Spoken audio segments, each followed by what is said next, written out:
ನೂತನ ಆಡಳಿತ ಮಂಡಳಿ ಅವಿರೋಧವಾಗಿ 5 ವರ್ಷ ಕಾಲ ಆಯ್ಕೆಯಾಗಿದೆ. ಅದಕ್ಕೆ ನನ್ನ ಅಭಿನಂದನೆಗಳನ್ನು ಸಲ್ಲಿಸ್ತಾ ಇದ್ದೀನಿ. ನಮ್ಮ ಸೊಸೈಟಿ 16 ವರ್ಷ ಸರ್ವತೋಮುಖದಿಂದ ಅಭಿವೃದ್ಧಿಗೊಂಡು ಸ್ವಂತ ಕಟ್ಟಡವನ್ನು ಕಟ್ಟಿ ಇಲ್ಲಿವರೆಗೂ ಈ ಸಂಸ್ಥೆ ನಡೆದುಕೊಂಡು ಬಂದಿದೆ. ನಾನು ಈಗ 4ನೇ ಬಾರಿ ಅಧ್ಯಕ್ಷನಾಗಿ ನನ್ನನ್ನು ನಮ್ಮ ನಿರ್ದೇಶಕರು ಆಯ್ಕೆ ಮಾಡಿದ್ದಾರೆ. ಅವ್ರಿಗೂ ಸಹ ನಾನು ವೈಯಕ್ತಿಕವಾಗಿ ಈ ಸಂಸ್ಥೆ ಪರವಾಗಿ ಅಭಿನಂದನೆಗಳನ್ನು ಸಲ್ಲಿಸ್ತಾ ಇದ್ದೀನಿ. 2,000 ಜನ ಮೆಂಬರ್ ಇದ್ದು ಈ ವರ್ಷ ಯಾವುದೇ ಗೊಂದಲವಿಲ್ಲದೆ ಒಂದು ಸುಚಿತ್ರವಾಗಿ ಅವಿರೋಧವಾಗಿ ಹಾಕಿರೋದು ಭಾಳ ಸಂತೋಷ ದಾಸರಳ್ಳಿ ವಿಧಾನಸಭಾ ಕ್ಷೇತ್ರದಲ್ಲಿ. ಹಾಗಾಗಿ ಎಲ್ಲ ನಮ್ಮ ಹಳೆ ಆಡಳಿತ ಮಂಡಳಿ ನಿರ್ದೇಶಕರುಗಳು ಹಾಗೂ ಎಲ್ಲ ಸದಸ್ಯರು, ಈಗಿನ ಆಡಳಿತ ಮಂಡಳಿ ಸದಸ್ಯರು ಎಲ್ಲರೂ ಸಹ ಅಧಿಕಾರಿಗಳು ತನಕ ಎಲ್ಲ ಸೌಜನ್ಯದಿಂದ ಕಾಪಾಡಿದ್ದಾರೆ. ಸಂಸ್ಥೆ ಎಲೆಕ್ಷನ್ ನಡೆದಿದ್ರೆ 7-8 ಲಕ್ಷ ರೂಪಾಯಿ ಈ ಸಂಸ್ಥೆ ಲಾಸ್ ಆಗ್ತಾಯಿತ್ತು. ಅದನ್ನು ಅವರಿಗೆ ಮನವರಿಕೆ ಮಾಡಿಕೊಟ್ಟಾಗ ಯಾರೂ ಸಹ ಅನ್ನತ ಭಾವಿಸ್ತಾನೆ ಈ ಸಂಸ್ಥೆಯನ್ನು ಬೆಳೆಸೋದಕ್ಕೋಸ್ಕರ ಎಲ್ಲರೂ ಸಹ ನಮಗೆ ಸಪೋರ್ಟ್ ಮಾಡಿದ್ದಾರೆ. ಅವರಿಗೆಲ್ಲರಿಗೂ ನಾನು ವೈಯಕ್ತಿಕವಾಗಿ ಹಾಗೂ ಈ ಸಂಸ್ಥೆ ಪರವಾಗಿ ಈ ಹೊಸ ನೂತನ ಆಡಳಿತ ಮಂಡಳಿ ಪರವಾಗಿ ಎಲ್ಲ ಮಾಜಿ ನಿರ್ದೇಶಕರಿಗೂ ಆಡಳಿತ ಮಂಡಳಿಗೂ ಎಲ್ಲ ಸದಸ್ಯರಿಗೂ ಅಭಿನಂದನೆಗಳನ್ನು ನಿಮ್ಮ ಮುಖಾಂತರ ಮಾಧ್ಯಮ ಮುಖಾಂತರ ಸಲ್ಲಿಸ್ತಾ ಇದ್ದೀನಿ. ಹಾಗೂ ಇನ್ನೂ ಹೆಚ್ಚಿನ ಜವಾಬ್ದಾರಿಯನ್ನು ನನಗೆ ವಹಿಸಿದೆ ಈ ಸಂಸ್ಥೆ. ಈಗಿನ ಆಡಳಿತ ಮಂಡಳಿ ತಿರ್ಗಾ ನನಗೆ 4ನೇ ಬಾರಿ ಅಧ್ಯಕ್ಷನಾಗಿ ಅವಕಾಶ ಮಾಡಿಕೊಟ್ಟಿದೆ. ನಾನು ಪ್ರಾಮಾಣಿಕವಾಗಿ ಈ ಸಂಸ್ಥೆಯನ್ನು ಬೆಳೆಸೋದಕ್ಕೆ ಕಾಯ ವಾಚ ಮನಸ್ಸ ನಾನು ಶ್ರದ್ಧೆಯಿಂದ ಪ್ರಾಮಾಣಿಕವಾಗಿ ನಾನು ಈ ಸಂಸ್ಥೆಯನ್ನು ನಡೆಸೋದಕ್ಕೆ ನಿಮ್ಮೆಲ್ಲರ ಮುಂದೆ ನಾನು ಪ್ರಾಮಾಣಿಕವಾಗಿ ಒಪ್ಕೊತೀನಿ. ಹಾಗಾಗಿ ಈ ಸಂಸ್ಥೆ ಇನ್ನೂ ಹೆಚ್ಚಿನ ಸಂಖ್ಯೆಯಲ್ಲಿ ಈ ಸಾರ್ವಜನಿಕರ ಸೇವೆಗೆ ಒಳ್ಳೆಯದಾಗಲಿ. ನಾವು ಬೆಂಗಳೂರಿಗೆ ಬಂದಿದ್ದೀವಿ, ಎಲ್ಲೋ ಹಳ್ಳಿಯಿಂದ ಹುಟ್ಟಿ ಬೆಂಗಳೂರಿಗೆ ಬಂದು ಏನಾದರೂ ಒಂದು ಒಳ್ಳೆ ಕೆಲಸ ಮಾಡಿ ನಾವು ಕೊನೆಯ ನಂತರ ಹಳ್ಳಿಗೆ ಹೋಗಬೇಕಾದ ಸಂದರ್ಭ ಒಂದೇ ಬರುತ್ತೆ. ಹಾಗಾಗಿ ನಾವೇನಾದರೂ ಮಾಡಿದ್ದು ಕುಂಚಿತ್ತಾದರೂ ದಾಸರಳ್ಳಿ ಕ್ಷೇತ್ರದಲ್ಲಿ ನೆನೆಸ್ಕೊಬೇಕು ಅನ್ನೋದು ನನ್ನ ಒಂದು ಆಸೆ ಇತ್ತು. ಆಸೆ ಈಡೇರಿಸಿದ್ದೀನಿ. ಇನ್ನೂ 2 ಆಸೆ ಇದೆ ದಾಸರಳ್ಳಿಯಲ್ಲಿ. ಈ ಬರೋ ಯುಗಾದಿ ನಂತರ ಹೊಸ ವರ್ಷ ಏನು ಯುಗಾದಿ ಬರ್ತಾ ಇದೆ, ನಮಗೆಲ್ಲರಿಗೂ ಹರ್ಷ ತಂದಿದೆ. ನಮ್ಮ ಆಡಳಿತ ಮಂಡಳಿ ಈಗಾಗಲೇ ಹರ್ಷ ತುಂಬಿದೆ. ಇವತ್ತೇ ನಮಗೆ ಯುಗಾದಿ ಹಬ್ಬ ಆಗಿದೆ. ಅವಿರೋಧವಾಗಿ ಆಯ್ಕೆಯಾಗೋದು ಒಂದು ವಿಸ್ಮಯ. ಬಸವಶ್ರೀ ಕ್ರೆಡಿಟ್ ಕೋಆಪರೇಟಿವ್ ಸೊಸೈಟಿ ಅವಿರೋಧವಾಗಿ ಆಯ್ಕೆಯಾಗಿದೆ ಅಂದರೆ ಒಂದು ನಮಗೆ ಸಂತೋಷ ಆಗಿದೆ. ಸರಿ, ಎಲ್ಲರೂ ಸಹ ಸಹಕರಿಸಿದ್ದಾರೆ.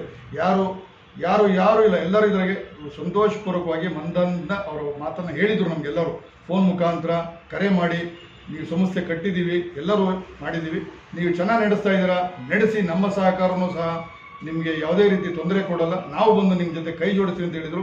ಅವ್ರಿಗೂ ನಾನು ವೈಯಕ್ತಿಕವಾಗಿ ಅಭಿನಂದನೆ ತಿಳಿಸ್ತೀನಿ. ನಾನು ಇನ್ನು 2 ಕೆಲಸ ಬ್ಯಾಲೆನ್ಸ್ ಇದೆ ಈ ದಾಸರಳ್ಳಿ ಕ್ಷೇತ್ರದಲ್ಲಿ ಮಾಡುವಂಥದ್ದು. ಒಂದು ರುದ್ರಭೂಮಿ, ಇನ್ನೊಂದು ಆಂಬುಲೆನ್ಸ್ ಬಿಡ್ತೀನಿ ನಮ್ಮ ಸೊಸೈಟಿ ಪರವಾಗಿ ಸಾರ್ವಜನಿಕರ ಸೇವೆಗೆ. ಈ 2 ಕೆಲಸವನ್ನು ನಾನು ಶೀಘ್ರದಲ್ಲೇ ಇದನ್ನು ಮುಂಚೂಣಿಯಲ್ಲಿ ಎಲ್ಲ ಕೆಲಸ ಮುಗಿದಿದೆ. ಇನ್ನು ಕೆಲವೇ ದಿನದಲ್ಲಿ 2 ಕೆಲಸವನ್ನು ಮಾಡಿ ಈ ಸಂಸ್ಥೆಯನ್ನು ಇನ್ನೂ ಉನ್ನತ ಮಟ್ಟಕ್ಕೆ ತೊಗೊಂಡು ಹೋಗ್ತೀನಿ ಅಂತ ನಿಮ್ಮೆಲ್ಲರ ಸಹಕಾರ ಮುಂದೆ ನಿಮ್ಮ ಮಾಧ್ಯಮ ಮುಂದೆ ಹೇಳಿಕೊಂಡು ನನ್ನ 2 ಮಾತನ್ನು ಮುಗಿಸ್ತೀನಿ. ನಮಸ್ಕಾರ. ಈಗ ಪ್ರಥಮವಾಗಿ PH ರಾಜ್ ಅವರು ಅಧ್ಯಕ್ಷರಾಗಿ ಆಯ್ಕೆಯಾಗಿದ್ದಾರೆ. ಪರಮೇಶ್ ಅವರು ಉಪಾಧ್ಯಕ್ಷರಾಗಿ ಅವರಿಗೆ ಒಂದು ಅವಕಾಶ ಮಾಡಿಕೊಟ್ಟಿದ್ದೀವಿ. ಸೋಮಶೇಖರ್ ಅವರು 10 ವರ್ಷ ಉಪಾಧ್ಯಕ್ಷ ಆಗಿದ್ದರು, ಅವರು ನಿರ್ದೇಶಕರಾಗಿ ಮುಂದುವರೆದಿದ್ದಾರೆ. GR ಮಲ್ಲಯ್ಯ ಸಾರು ಅವರು ಬೋಲ್ಡರ್ ಉಪಾಧ್ಯಕ್ಷರಾಗಿ ನಿರ್ದೇಶಕರಾಗಿ ಆಯ್ಕೆಯಾಗಿದ್ದಾರೆ. ಲಕ್ಷ್ಮಯ್ಯ ಸಾರು ಅವರು ಸಹ ನಿರ್ದೇಶಕರಾಗಿ ಹಳುಬರು ಅವರು ಸಹ ಆಯ್ಕೆಯಾಗಿದ್ದಾರೆ. ಪರಮೇಶ್ ಅವರು ಈಗ ಉಪಾಧ್ಯಕ್ಷರಾಗಿ ಆಯ್ಕೆಯಾಗಿದ್ದಾರೆ, ಅವ್ರನ್ನ ಆಯ್ಕೆ ಮಾಡಿದ್ವಿ. ಎಲ್ ಸಿದ್ದೇಶ್ ಅವರು ವಕೀಲರು ಸಾಹೇಬರು ಅವರು ಸಹ ಸ್ಟಾರ್ಟಿಂಗಿಂದ ಇಲ್ಲಿವರೆಗೂ ನಿರ್ದೇಶಕರಾಗಿ ಆಯ್ಕೆಯಾಗಿದ್ದಾರೆ. ರವಿಕುಮಾರ್ ಹೊಸದಾಗಿ BC ರವಿಕುಮಾರ್ ಅವ್ರನ್ನ ನಿರ್ದೇಶಕರಾಗಿ ಆಯ್ಕೆ ಮಾಡಿದೆ. ಮುನಿಯಲ್ಲಪ್ಪ ಅವರು ಹಿಂದುಳಿದ SC ಕೋಟಾದಲ್ಲಿ ಅವರು ಸಹ ಇದು 3ನೇ 4ನೇ ಬಾರಿ ಅವರು ಸಹ ಆಯ್ಕೆಯಾಗಿದ್ದಾರೆ. ಆಮೇಲೆ ಕಟ್ಟೆಬಸವರು ಅವರು ಸಹ ಮೀಸಲಾತಿ ಪ್ರವರ್ಗದಿಂದ ಆಯ್ಕೆ ಮಾಡಿದ್ದಾರೆ 2ನೇ ಬಾರಿಗೆ. ನಮ್ಮ ಕಾಂತರಾಜ್ ಅವರು ಸಹ 2ನೇ ಬಾರಿಗೆ ಅವಿರೋಧವಾಗಿ ಆಯ್ಕೆಯಾಗಿದ್ದಾರೆ. ಪುಷ್ಪಕಲಾ ಜಿ ಅವ್ರನ್ನ ಅವರು ಅವಿರೋಧವಾಗಿ, ಈ 12 ಜನ ಅವಿರೋಧವಾಗಿ ಆಯ್ಕೆಯಾಗಿದ್ದಾರೆ. ಹಾಗಾಗಿ ಎಲ್ಲ ಅಧಿಕಾರಿ ವೃಂದದವರೆಗೂ ಈ ಹೊಸ ಆಡಳಿತ ಮಂಡಳಿಗೂ ನಾನು ಮತ್ತೊಮ್ಮೆ ಅಭಿನಂದನೆ ಸಲ್ಲಿಸಿ ನನ್ನ 2 ಕೋಆಪರೇಟಿವ್ ಸೊಸೈಟಿಯ ನಿರ್ದೇಶಕರಾಗಿ ನಾನು 15 ವರ್ಷ ಕೆಲಸ ಮಾಡ್ತಾಯಿದ್ದೆ. ಈ ವರ್ಷ ಎಲ್ಲ ನನ್ನ ಸ್ನೇಹಿತರುಗಳೆಲ್ಲ ಸೇರಿ ನಮ್ಮ ನಿರ್ದೇಶಕರುಗಳು, ಅದರೊಳಗಾಗಿ ಮುಖ್ಯವಾಗಿ ನಮ್ಮ ಹಿರಿಕರಾದಂಥ ಮಲ್ಲಯ್ಯನವರು, ಲಕ್ಷ್ಮಯ್ಯ ಸಾರು, ಸಿದ್ದೇಶ್ವರು ಇವರೆಲ್ಲ ನನಗೆ ಈ ವರ್ಷ ಈ ಚುನಾವಣೆಯೊಳಗೆ ಅವಿರೋಧವಾಗಿ ಆಯ್ಕೆ ಮಾಡಿ ನನ್ನ ಉಪಾಧ್ಯಕ್ಷರನ್ನು ಮಾಡಿದ್ದಾರೆ. ಇದಕ್ಕೆ ನನ್ನ ಪರವಾಗಿ, ನನ್ನ ವೈಯಕ್ತಿಕ ಪರವಾಗಿ, ನಮ್ಮ ಸಂಸ್ಥೆಗೆ ನನ್ನ ಕೃತಜ್ಞತೆ ಇದೆ. ನನ್ನ ಆರಾಧ್ಯ ದೈವ ಧರ್ಮಪಂಚಶ್ರೀ ಶಿವಕುಮಾರ ಸ್ವಾಮಿಗಳ ಪಾದಾರವಿಂದಗಳನ್ನು ಕೊಂಡುತ್ತಾ ಶ್ರೀ ಕ್ರೆಡಿಟ್ ಕೋಆಪರೇಟಿವ್ ಸೊಸೈಟಿಯ ಈ ಚುನಾವಣೆಯಲ್ಲಿ ಈ ಸಾರಿ ಪ್ರಪ್ರಥಮವಾಗಿ ಒಂದು ಐತಿಹಾಸಿಕ ಘಟ್ಟವನ್ನು ತಲುಪಿದ್ದೇವೆ. ಕಾರಣ ಇಷ್ಟೇ, ನಮ್ಮ ಸಂಘದ ಎಲ್ಲ ಸದಸ್ಯರು ಕೂಡ ನಮ್ಮನ್ನು ಈ ಬಾರಿ ಚುನಾವಣೆ ಹಿಂದಾಗಿ ಅವಿರೋಧವಾಗಿ 12 ಜನಗಳನ್ನು ಆಯ್ಕೆ ಮಾಡಿದ್ದಾರೆ. ಅದರಲ್ಲಿ ಈ ಸಾರಿ ಸತತವಾಗಿ ನಮ್ಮ ರಾಜು ಅವರ ಅಧ್ಯಕ್ಷತೆಯಲ್ಲಿ ಮತ್ತೆ ಅವರಿಗೆ ಇನ್ನೊಂದು 5 ವರ್ಷ ಅವರು ಮುಂದುವರಿಬೇಕು ಅಂತೇಳಿ ನಾವೆಲ್ಲ ತೀರ್ಮಾನ ಮಾಡಿದ್ದೇವೆ. ಅದರ ಪ್ರಕಾರ ಇವತ್ತು ಅವರಿಗೆ ಅಧ್ಯಕ್ಷರಾಗಿ ಆಯ್ಕೆ ಮಾಡಿ ಪರಮೇಶ್ವರ್ ಅವರನ್ನು ಉಪಾಧ್ಯಕ್ಷರಾಗಿ ನಾವು ಆಯ್ಕೆ ಮಾಡಿದ್ದೇವೆ. ಇದಕ್ಕೆಲ್ಲ ನಮ್ಮ ಸಹಪಾಠಿಗಳು ಸಹವರ್ತಿಗಳು ಭಾಳ ಹೃದಯಪೂರ್ವಕವಾಗಿ ಸ್ಪಂದನೆ ಮಾಡಿದ್ದಾರೆ. ಹಾಗೆಯೇ ನಮ್ಮ ಸಂಸ್ಥೆ ಕೂಡ 16ನೇ ವರ್ಷದಲ್ಲಿ ಭಾಳ ಅತ್ಯುತ್ತಮವಾದ ಸ್ಟೇಟ್ ಲೆವೆಲ್ ಅವಾರ್ಡು ಕೂಡ ನಾವು ತಗೊಂಡಿದ್ವಿ 2-3 ಬಾರಿ. ಕರೋನಾದಿಂದಾಗಿ ಸ್ವಲ್ಪ ವ್ಯತ್ಯಾಸ ಆಗಿದೆ.